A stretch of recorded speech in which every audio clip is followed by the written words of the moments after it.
नमस्कार और आपका स्वागत है स्टेट एग्जाम यूट्यूब चैनल पर। मैं आपको इतिहास, संस्कृति और प्राचीन सभ्यताओं के बारे में जानकारी देने के लिए यहाँ हूँ। हमारे चैनल पर हम आपको अनोखी और रोचक जानकारी देते हैं जो आपको आकर्षित करेगी और आपके ज्ञान को बढ़ाएगी। आज हम बात करेंगे मोहनजोदड़ो की, जो प्राचीन भारत की सबसे महत्वपूर्ण सभ्यताओं में से एक है। मोहनजोदड़ो की खोज ने हमें प्राचीन भारत की संस्कृति, तकनीक और जीवन शैली के बारे में जानकारी दी। मोहनजोदड़ो की कहानी आपको आकर्षित करेगी और आपको प्राचीन भारत के बारे में जानने के लिए प्रेरित करेगी। मोहनजोदड़ो की खोज 1921 में आर्कियोलॉजिस्ट रॉकल्ड मैसी द्वारा की गई थी। 1922 से 1936 तक खुदाई की गई, जिसमें शहर के अवशेष मिले।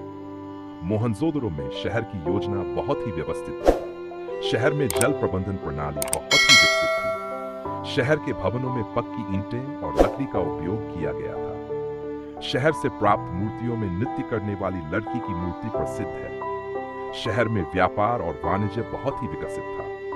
मोहनजोदड़ो शहर की योजना बहुत ही व्यवस्थित थी। शहर में दो मुख्य भाग थे, ऊपरी शहर और निचला शहर। ऊपरी शहर में महत्वपूर्ण भवन और मंदिर थे, जबकि निचले शहर में निवासी इलाके थे। शहर की सड़कें सीधी और चौड़ी थी, जो शहर के विभिन्न हिस्सों को जोड़ती थी। भवनों में पक्की ईंटें और लकड़ी का उपयोग किया गया था। सिंधु घाटी सभ्यता के प्रमुख स्थल हैं मोहनजोदड़ो पाकिस्तान, हट पाकिस्तान, चन्हुदडो, लोथल गुजरात भारत, कालीबंगा राजस्थान। इन स्थलों पर से प्राप्त अवशेषों से सिंधु घाटी सभ्यता के बारे में जानकारी मिलती है। मोहनजोदड़ो से प्राप्त अवशेषों में शामिल हैं पक्की ईंटें और भवन, स्नानागार और जल प्रबंधन प्रणाली, मूर्तियां और कलाकृतियां, सिक्के और व्यापार के प्रमाण, खेती और पशुपालन के अवशेष।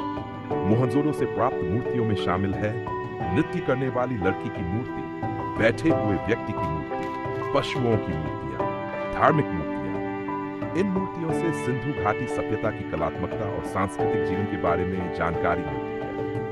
मोहनजोदड़ो में जल प्रबंधन प्रणाली बहुत ही विकसित थी। शहर में कई तालाब, कुएं और नहरें थी, जो जल संग्रह और वितरण के लिए उपयोग किए जाते थे। मोहनजोदड़ो में खेती और पशुपालन मुख्य व्यवसाय थे। लोग गेहूं, जौ और कपास उगाते थे और गाय, भैंस और बकरी पालते थे। मोहनजोदड़ो में व्यापार और वाणिज्य बहुत ही विकसित था।